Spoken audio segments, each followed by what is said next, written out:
Hi மக்களே, tech super star அப்படின்ற YouTube channel வச்சிருக்கவரை Sudarshan அப்படின்றவர் நம்ம மக்கள் எல்லாருக்குமே பெரும்பாலமாவே தெரியுங்க. இவரும் இவங்க ஒய்ஃபும் பாத்தீங்கன்னா லவ் மேரேஜ் தான் பண்ணிருக்காங்க. இவங்க ஒய்ஃப் இவர் மேல பாத்தீங்கன்னா இப்போ போலீஸ் கம்ப்ளைண்ட் கொடுத்திருக்காங்க. என்னன்னு சொல்லி கொடுத்திருக்காங்க பாத்தீங்கன்னா, இவருக்கு கல்யாணம் ஆகும் பொழுது இவங்க ஒய்ஃப் 30 சவரம் டவுரி கொடுத்திருக்காங்க. அது மட்டும் இல்லாம 5 லட்சம் வரைக்கும் கொடுத்திருக்காங்க. இது மட்டும் இல்லாம இவங்க ஹஸ்பண்ட் பாத்தீங்கன்னா இவங்களை தொடர்ந்து டவுரி வேணும் அப்படின்னு சொல்லிட்டு பயங்கரமா ஹராஸ் பண்ணிருக்காங்க. இவங்களுக்கு இப்பதான் ரீசெண்டா குழந்தையும் பிறந்திருக்கு.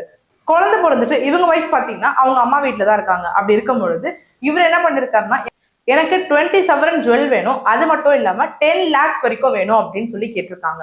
அப்படி கொடுக்கல அப்படின்னா உன்னை என் வீட்டுக்கு கூட்டிட்டு போக மாட்டேன் அப்படின்னு சொல்லி இவங்களும் அவங்க அம்மா அப்பாவும் அவங்க சிஸ்டரும் இவங்கள ரொம்பவோ ஹராஸ்மெண்ட் பண்ணிருக்காங்க.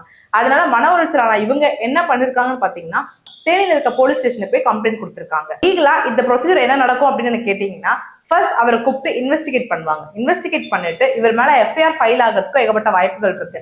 அதனால இவரை ரிமாண்ட் பண்றதுக்கும் ஏகப்பட்ட வாய்ப்புகள் இருக்குங்க. போன வாரம் பிரித்தானியா, இந்த வாரம் இந்த கேஸ், இந்த மாதிரி ஏகப்பட்ட கேசஸ், முக்கியமா டவுரினால நிறைய பேர் புனிதமா இருக்க மேரேஜ் லைஃபை கூட இழந்துடுறாங்க. பொண்ணை இல்ல ஒரு பையனை நீங்க கல்யாணம் பண்ணிக்கணும் ஆசைப்படுறீங்க அப்படின்னும் பொழுது நீங்க அதிகமா பார்க்க வேண்டிய விஷயம் என்னன்னா, உங்களுக்குள்ள அட்ஜஸ்ட்மெண்ட் இருக்குமா, ஈகோ இல்லாம இருப்பீங்களா, விட்டு கொடுத்துட்டு போவீங்களா, 2 பேரும் சேர்ந்து ஒரு நல்ல லைஃப் உங்க குழந்தைக்கு உருவாக்கி கொடுப்பீங்களான்றதான் நீங்க ஃபர்ஸ்ட் யோசிக்கணுமே தவிர, அந்த டவுரி நாளைக்கு உங்களுக்கு எந்த ஒரு உதவியுமே பண்ண போறது கிடையாதுங்க. சோ அதனால உங்க லைஃபை நீங்களே அழிச்சுக்கிறதுன்றது முட்டாள்தனமான ஒரு விஷயம்.